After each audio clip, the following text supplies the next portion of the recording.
कर्मण्येवाधिकारस्ते मा फलेषु कदाचन मा कर्मफलहेतुर्भूः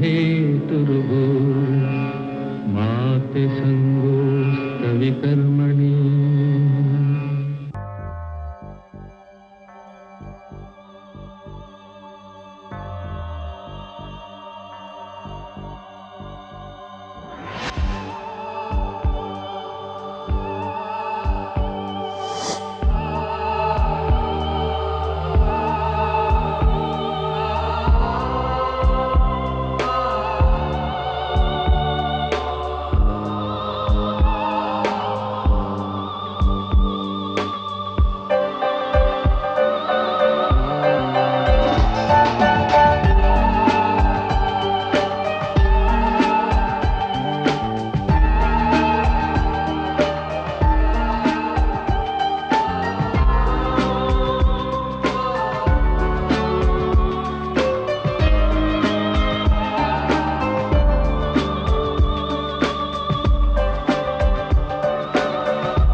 अरे क्या हुआ?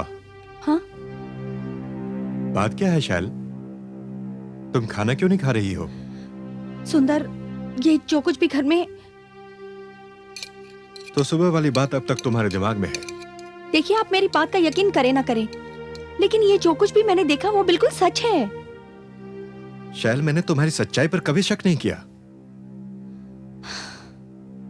जो हकीकत है उसे मैं भी मानता हूं, लेकिन वहम को वहम वहम वहम ये पहली बार नहीं हुआ है मेरे साथ। मैं पहले ही दिन से ये सब कुछ देख रही हूँ। मैंने पहले भी आपको बताया, लेकिन आप है कि रिलैक्स रिलैक्स। अभी इस बात को यहीं खत्म करो, कल सुबह बात करेंगे इस बात पर। देखिए, ये आपके लिए वहम हो सकता है, लेकिन मेरे लिए सच है। शैल, कहा ना सुबह बात करेंगे इस मसले पर। अब चलो अपने कमरे में। कमरे में अंधेरे और गर्मी के मारे मेरा दम घुट जाएगा। तो ठीक है, छत पर चलते हैं। छत पर? हाँ, और हमारे साथ बच्चे भी। बच्चे नहीं आने वाले, वो तो कमरे से बाहर निकलने के लिए भी तैयार नहीं है।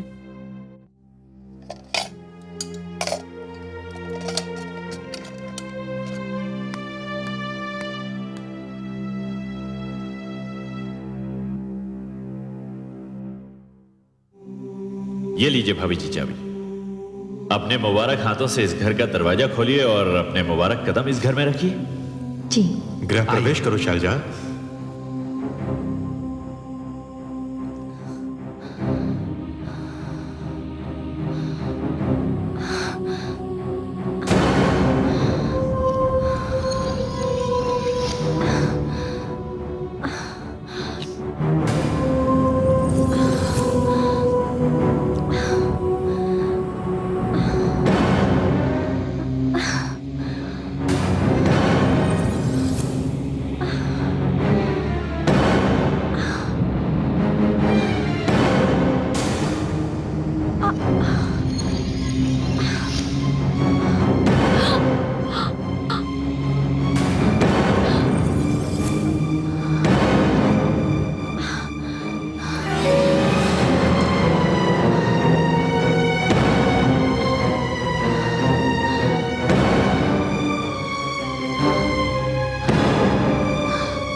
सुंदर,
मुकुल, किरण,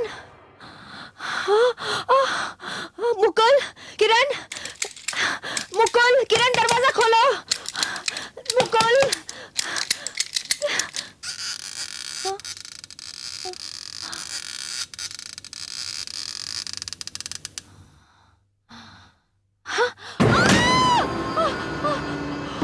सुंदर, सुंदर, सुंदर जल्दी आओ, सुंदर, सुंदर जल्दी आओ, सुंदर, सुंदर, शैल। सुंदर जल्दी आओ, सुंदर जल्दी आओ, सुंदर। शैल तुम ठीक हो ना? सुंदर, वो दोनों दोनों एक लड़का एक लड़की दूल्हा दुल्हन थे, अपने बच्चों के कमरे में गए। चलो बच्चों के देखो कमरे ना। में? आओ।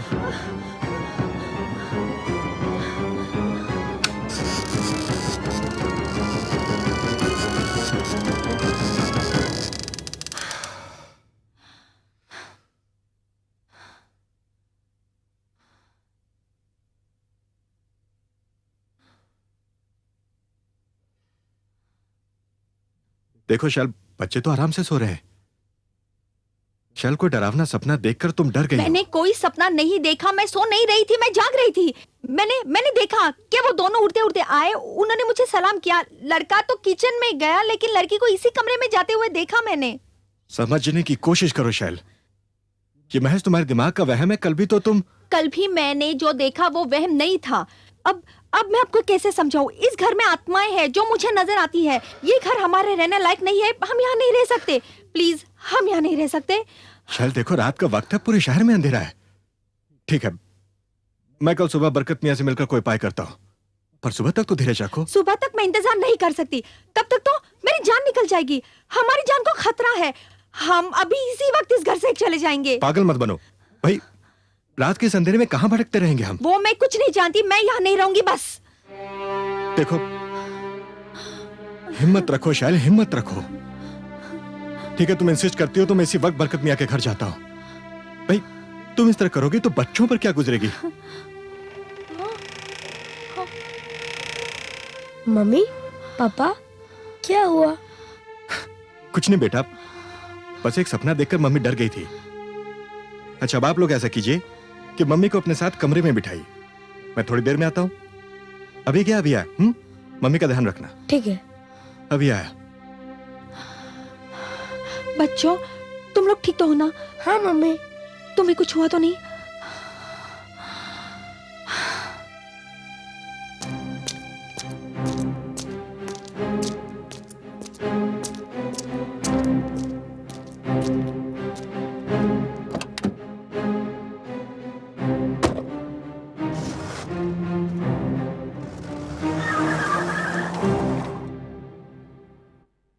बरकत साहब, बरकत साहब।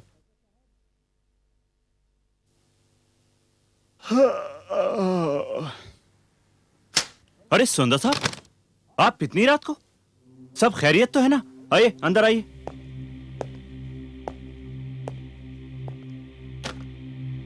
अब क्या बात है सुंदर साहब, घर में सब ठीक ठाक है ना?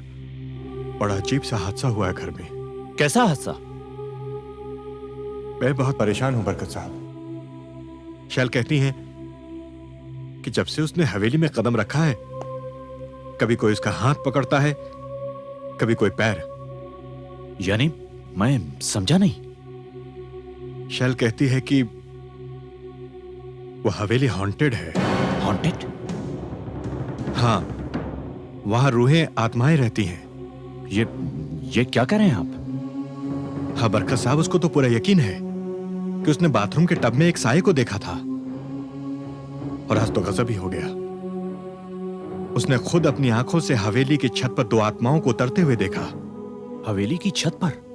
हाँ, क्योंकि शहर में बिजली नहीं है, हम दोनों छत पर सोए हुए थे। शैल कहती हैं कि वो आत्मा एक जवान लड़के और लड़की की है। बरकत साहब, शैल तो इस कदर डर गई है कि वो एक पल भी उस हवेली में रहना नहीं चाहती। मैं बड़ी मुश्किल से उसे समझा बुझाकर बच्चों के हवाले करके आया हूं। रात है, आपको तकलीफ होगी, पर आपको इसी वक्त मेरे साथ चलना होगा बरकत साहब। अब सुंदर साहब, ये बात मेरे वहां जाने से नहीं बनेगी, क्योंकि मैं नहीं जानता कि ये मामला क्या है। इसके लिए तो मुझे खान साहब के पास जाना पड़ेगा। खान साहब के पास? हाँ, क्योंकि ये हवेली उन्हीं की है और बरसों से ये बंद पड़ी थी। अब वहां क्या है और क्या नहीं, इस बात का इल्म शायद खान साहब को हो। बरकत साहब, शैल पूरी तरह से डरी हुई है और वो घर में बच्चों के साथ अकेली भी है। प्लीज बरकत साहब, आप जल्दी आइएगा। सुंदर साहब, आप एक काम कीजिए, आप भाभी के पास जाइए, मैं अभी खान साहब के पास जा रहा हूँ और सुबह होने से पहले उन्हें हवेली लेकर आता हूँ। लेकिन मेरे ख्याल से आप फौरन जाइए, क्योंकि वहां भाभी बच्चों के साथ अकेली हैं और उन्हें इस वक्त आपकी जरूरत है। मैं अभी इसी वक्त जा रहा हूँ खान साहब के पास। ठीक है बरकत साहब, पर जल्दी कीजिएगा। मैं चलता हूं।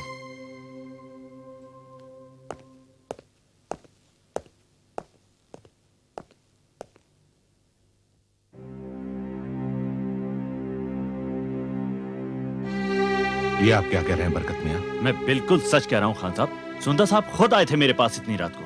वो बेहद परेशान थे। बात ही परेशानी की है। ये बात सुनकर तो मैं भी परेशान हो गया हूं। सुंदर साहब बड़े खैर ख्वाह हैं हमारे, बहुत बड़ा एहसान है उनका मुझ पर, और मेरी वजह से उन्हें परेशानी हो, ये बात मेरे लिए शर्मिंदगी की है। लेकिन वो जिस बात से परेशान है,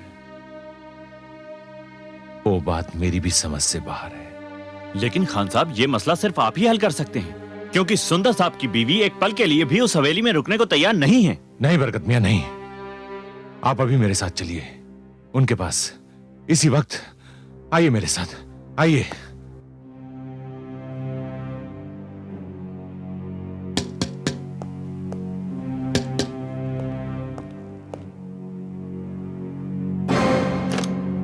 बरकत मियां? सुंदर साहब, ये खान साहब, और खान साहब ये हमारे रीजनल मैनेजर सुंदर साहब। आदाब खान साहब। अल्लाह आपको सलामत रखे। आइए आइए, तशरीफ लाइए। सुंदर साहब, बरकत मियां कह रहे थे कि हाँ, अब क्या बताऊं खान साहब, अभी सिर्फ 2 ही दिन हुए हमें यहाँ आए, लेकिन पहले ही दिन से बल्कि उसी पल से जब मेरी बीवी उस दरवाजे को खोलकर अंदर कदम ही रखना चाहती थी, मानो जैसे किसी ने उसके पैर पकड़ लिए, और फिर किचन में जैसे किसी ने उसका हाथ पकड़ लिया।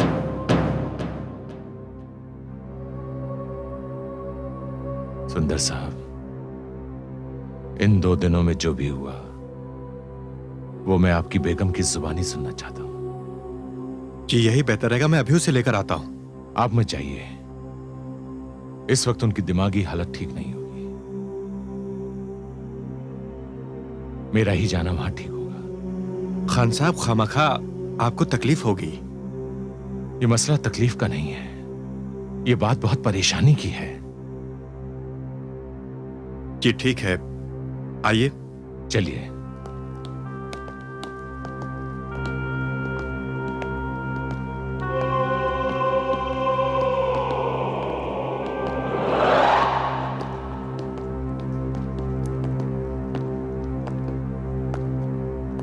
शैल, खान साहब आए हैं। आइए खान साहब।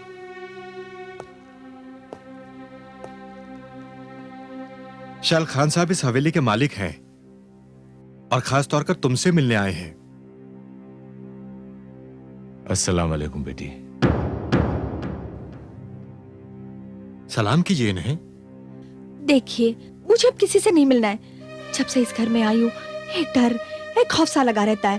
बस अब मुझे इस घर में नहीं रहना। शैल देखो बेटी, तुम मुझे अपने बाप की तरह समझो। जब बरकत मियां ने मुझे बताया तो मैं सुनकर खुद बहुत परेशान हो गया। लेकिन बेटी तुम डरो मत, कुछ नहीं होगा।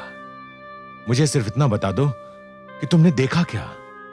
देखो बेटी, आखिर मुझे भी तो पता चले कि मेरी बेटी किस बात से परेशान है। बेटी, मेरे लिए जानना बहुत जरूरी है कि आखिर यहां तुमने देखा क्या। बताओ बेटी, बताओ। जी जी बताती हूँ। वो पहले दिन जब मैंने इस घर में कदम रखा, ऐसा लगा जैसे किसी ने मेरा पैर पकड़ लिया हो। जब मैं किचन का दरवाजा खोल रही थी, ऐसा लगा जैसे किसी ने मेरा हाथ पकड़ लिया हो। और जब पहली बार बाथरूम में गई तो टब के पानी में मुझे एक साया नजर आया, एक धुंधला सा साया जो किसी लड़की का लग रहा था। मुझे वो साया दोबारा नजर आया, मगर जब इन्होंने देखा तो वो साया वहां नहीं था। बस इतना ही देखा था या और कुछ भी देखा था? सिर्फ इतना देख के मैं नहीं डरी थी। जैसा कि इन्होंने कहा कि वो मेरा वहम होगा, मैं भी अपने आप को समझाती रही कि वो मेरा वहम ही होगा। लेकिन आज रात जो मैंने देखा वो वहम नहीं था, सच्चाई थी, जीती जागती सच्चाई, जिसे देखकर मैं डर गई। और वो डर अब भी मेरे साथ है। नहीं नहीं बेटी, डरो मत। साफ साफ बताओ, वहां तुमने और क्या देखा? आज शाम से ही बिजली नहीं थी, तो गर्मी से बचने के लिए वो और मैं हवेली की छत पे सो रहे थे। उनकी तो आंख लग गई, लेकिन डर के मारे मुझे नींद नहीं आ रही थी। तब मैंने देखा कि दूर आकाश से 2 साए हाथ में हाथ डाले इसी ओर आ रहे थे। मैं डर गई और वो साए हमारी छत पर आकर उतर गए। तब मैंने देखा कि वो साए नहीं थे, एक नौजवान लड़का और एक लड़की थे। फिर क्या हुआ? वो दोनों हाथ में हाथ डाले मेरे करीब आए। तब मैंने साफ तौर से देखा कि वो एक 24-25 साल का लड़का था। उसका रंग गोरा था और उसके बाएं गाल पर एक तिल था। उसने जरी की शेरवानी पहनी थी। और वो लड़की 21-22 साल की थी, गोरी, खूबसूरत। उसने शादी का लाल जोड़ा पहन रखा था। उसके गले में छोटे छोटे हारों के साथ एक बड़ा सा हार था। उसके नाक में नथ थी, कान में सोने के झुमके और माथे पे झूमर, और उसकी मेहंदी लगी हाथों की उंगलियों में हीरे की अंगूठियां थी। दोनों ने मुझे झुककर सलाम किया और नीचे सीढ़ियों से उतर गए और मैं डर गई। मेरे बच्चे नीचे सो रहे थे, कहीं उन्हें कुछ हो ना जाए इसलिए मैं चीखते हुए भागी और देखा कि वो लड़का किचन में गायब हो गया और वो लड़की साथ वाले कमरे में। हाथ में मेहंदी, कान में झुमके, शादी का जोड़ा। या अल्लाह।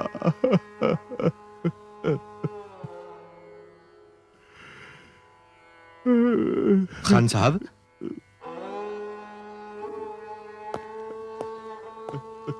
क्या हुआ खान साहब? कुछ नहीं, कुछ नहीं सुंदर साहब, कुछ नहीं।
हाँ, वो दोनों यही है।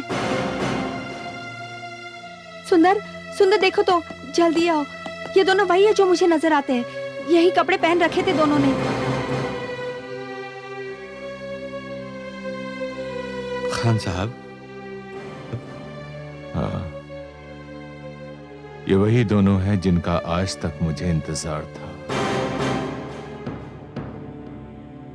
खान साहब, हम समझे नहीं। ये मेरा पोता परवेज और उसकी बीबी अजरा है। मगर खान साहब, इनका इस तरह शैल भाभी को दिखाई देना, खान साहब ये लोग हैं कहाँ? ये तो मुझे भी नहीं मालूम। ये बात आज से 35 साल पुरानी है, जब मेरा बेटा यावर खान और मेरी बहू कमरुन्निसा एक कार हादसे में कमसिन परवेज और मुझ बदनसीब बाप को इस दुनिया में अकेला छोड़कर चले गए थे।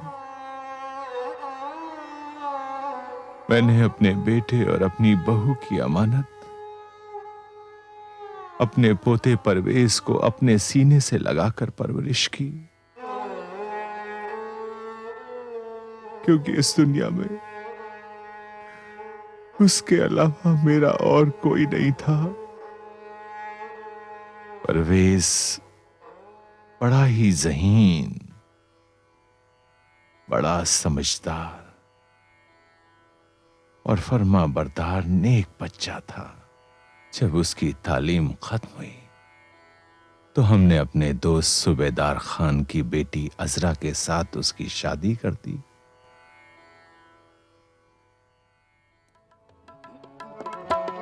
मुझे आज भी याद है वो शादी का मंजर।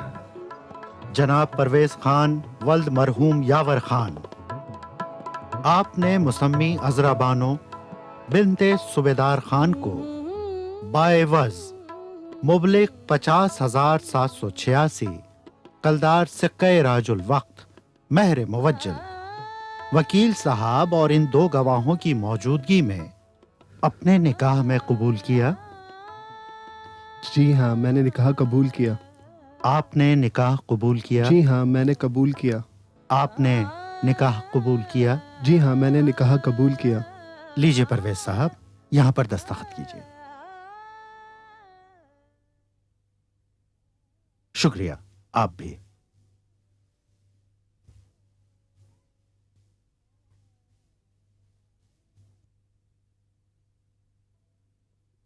लाइए।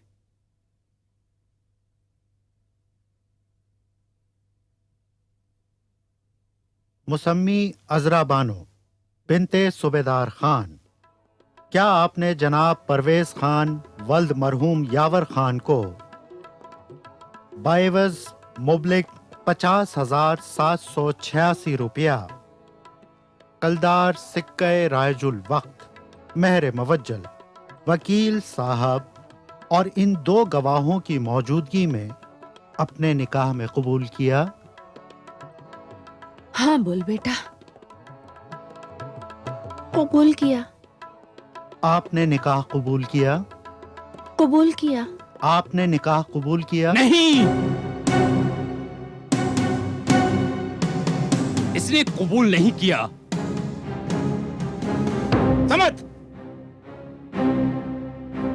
समद खान, ये क्या बेहूदगी है? ये बेहूदगी नहीं, ये रिश्ता मेरी मर्जी के बगैर हुआ है। मैं अजरा को इस खानदान में नहीं जाने दूंगा। मेरे होते हुए ये शादी हरगिज नहीं होगी। तू कौन होता है इस शादी को रोकने वाला? मैं अजरा का भाई हूं। और मैं अजरा का बाप हूं। समद खान, तेरी बदतमीजियों और आवारगी को मैं अब तक बर्दाश्त कर चुका हूं, मगर अब इंतहा हो गई है। इस शादी में मुझे तेरी रजामंदी की जरूरत नहीं है, और इसका फैसला अजरा खुद भी कर चुकी है, और यह उसे शरीयत ने दिया है। चला जा यहां से, दूर हो जा मेरी नजरों से।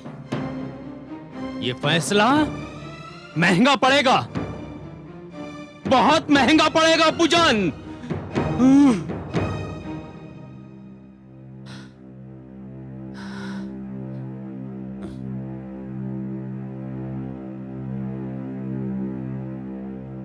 काजी साहब जी। निकाह पढ़ना शुरू कीजिए। जी बेहतर। मुसम्मी अजरा बानो बिनते सूबेदार खान, क्या आपने जनाब परवेज खान वल्द मरहूम यावर खान को बाएवज मुबलिक 50,786 रुपया कलदार सिक्का राजुल वक्त महर मुवज्जल वकील साहब और इन दो गवाहों की मौजूदगी में अपने निकाह में कबूल किया?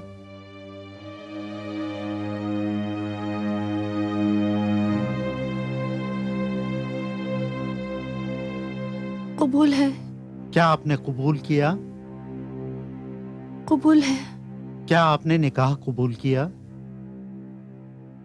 कबूल है। मुबारक हो, मुबारक हो, मुबारक हो, मुबारक। मुबारक हो, मुबारक हो, मुबारक हो। शुक्रिया। आइए। शुक्रिया।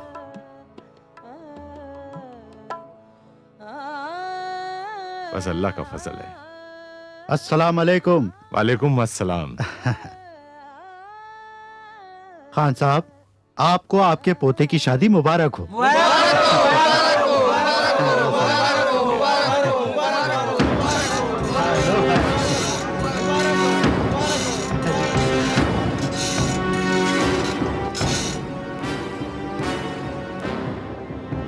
नहीं छोड़ूंगा, नहीं छोड़ूंगा उन्हें।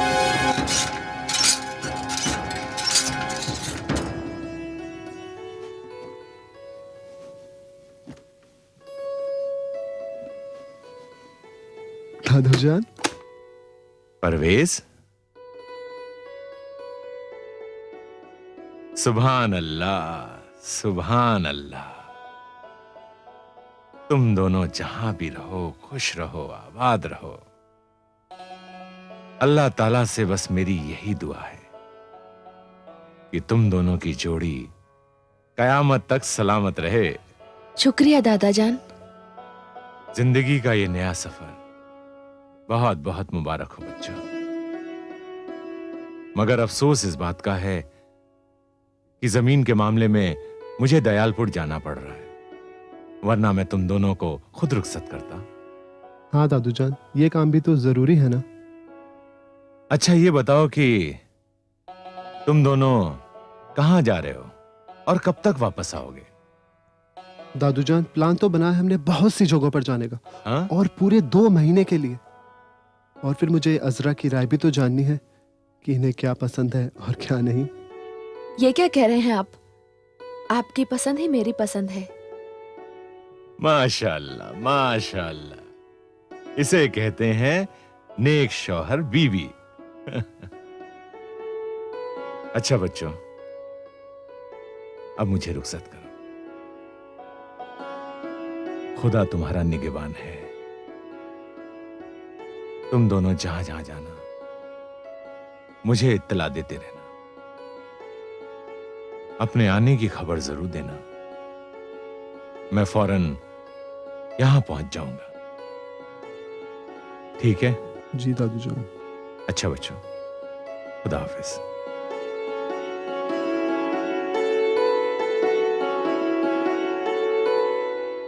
बस वो गए तो गए, ना कोई खत ना कोई खबर आई। मैं बस इंतजार ही करता रहा। मेरा इंतजार आज भी खत्म नहीं हुआ सुंदर साहब। बहू ने जो कुछ बताया उससे एक बात मेरे जहन में साफ हो गई कि अजरा के भाई समद खान ने निकाह के वक्त जो धमकी दी थी वो केवल धमकी नहीं थी, बल्कि उसने उस बात पर अमल भी किया।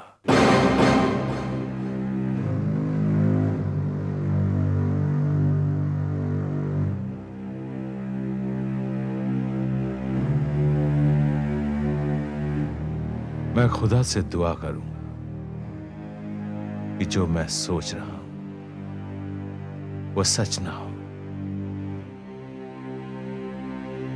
लेकिन जो बातें सामने आई हैं उससे मैं सिर्फ एक नतीजे पर पहुंचा हूं। वो क्या खान साहब?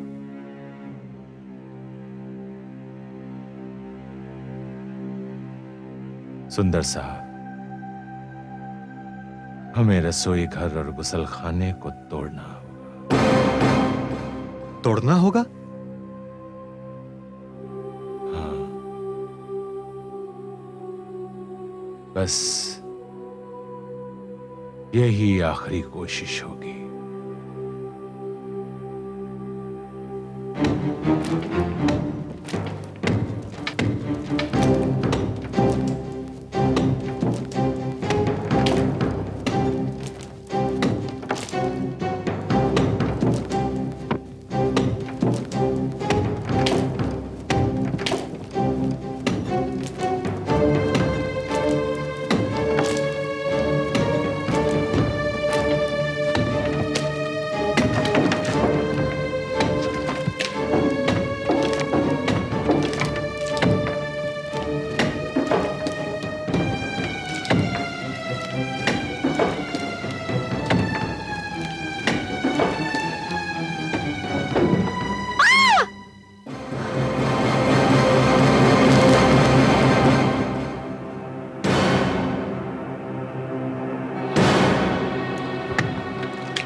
खान साहब, ये तो किसी दुल्हन का ढांचा लगता है।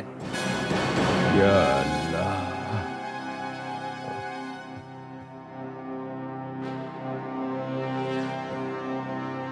खान साहब,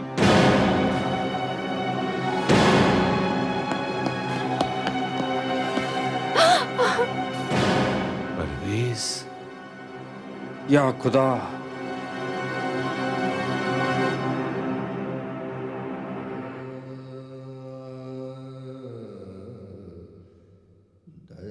मेरा परवेज और अजरा कहीं नहीं गए थे, यहीं थे। ना जाने उस दरिंदे को इन मासूमों का खून बहाकर क्या हासिल हुआ।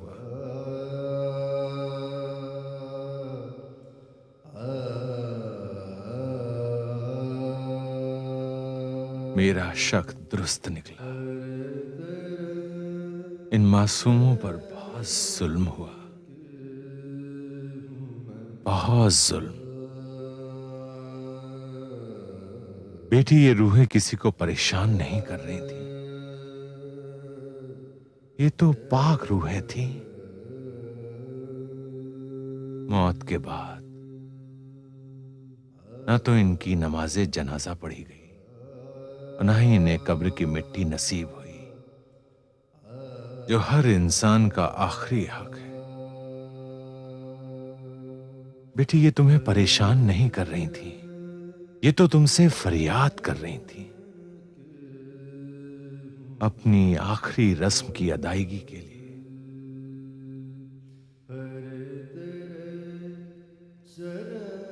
मैं तुम सब लोगों का बहुत शुक्रगुजार हूं कि तुम लोगों ने बेचैन रूहों को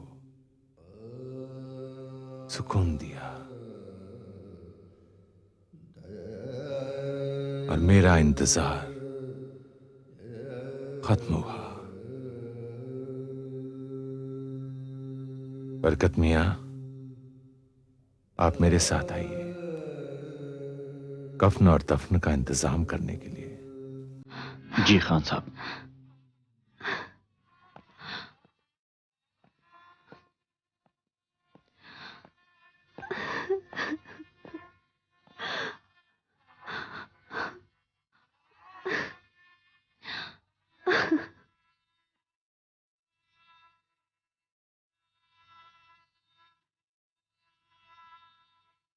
ऐ रब्बुल आलमीन, ऐ पाक परवरदिगार, अपनी रहमत के सदके में इन बच्चों को बख्श दे, इनकी रूहों को सुकून अता फरमा, सुकून अता फरमा मालिक, सुकून अता फरमा।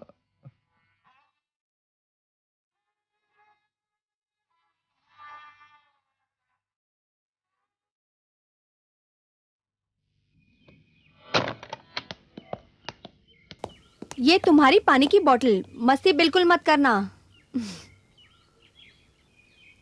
Bye mummy. बाय। अच्छा शैल, अब मैं भी चलूंगा। अब तुम्हें कोई परेशान नहीं करेगा। अपना ध्यान रखना। You have a nice day too. Thanks, bye bye. Bye.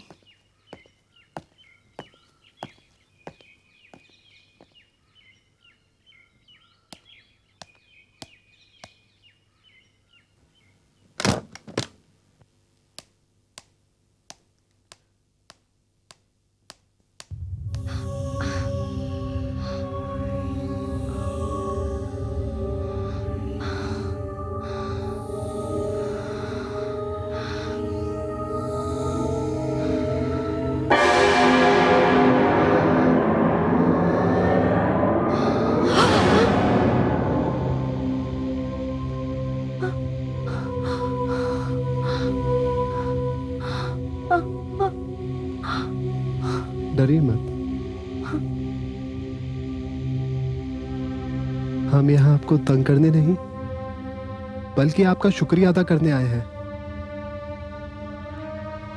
आपकी वजह से ही हम बेचैन रूहों को हमारा आखिरी हक मिला। हमारी जिंदगी में हमारी किसी से अदावत या दुश्मनी नहीं थी। मेरे भाई समद खान ने न जाने किस दुश्मनी और नफरत के सबब हमारा खून बहाया। हमें तो हमारा आखिरी हक मिल गया, मगर खुदा ने समद खान को उसके किए की बड़ी इबरतनाक सजा दी। उसके दुश्मनों ने उसे मार के जंगल में फेंक दिया। और चील कौवे उसकी लाश खा गए। बस एक ही पैगाम है हमारा कि दुनिया में कोई किसी से नफरत ना करे। नफरत सिर्फ तबाही लाती है और मोहब्बत वो फूल है जिसकी खुशबू से सारी दुनिया महकती है। मोहब्बत की मौत नहीं होती, वो मरकर भी जिंदा रहती है। फिर एक बार आपका शुक्रिया। अलविदा।